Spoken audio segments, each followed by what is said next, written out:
আৰম্ভ হ'ল আন্তঃজিলা যাতায়াত দুদিনৰ বাবে চলিব এছটিচি বাছ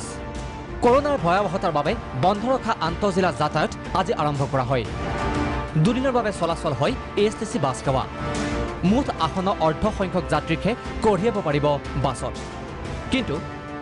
আইএছবিটিত বাছত উঠিবলৈ নাই যাত্ৰী গুৱাহাটী আইএছবিটিত দেখা গ'ল হেৰেঙা পৰিৱেশ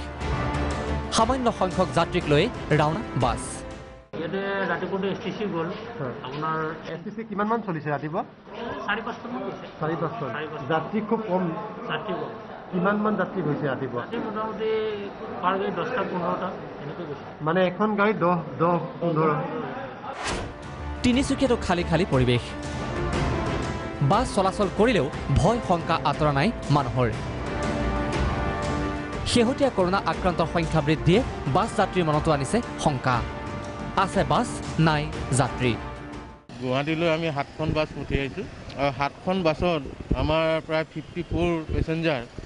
গুৱাহাটীলৈ যাত্ৰা কৰিছে যাত্ৰীৰ অভাৱৰ বাবে এক প্ৰকাৰ লোকচানত চলাচল হৈছে বাছ কোভিড সংক্ৰমণৰ শংকাই ঘূৰাই আনিব পৰা নাই বাছ আস্থানৰ পূৰ্বৰ ব্যস্ততা তিনিচুকীয়াৰ পৰা বিপ্লৱ চেতিয়াৰ সহযোগত ভাস্কৰ জ্যোতি শৰ্মা ৰিপৰ্ট প্ৰাগ নিউজ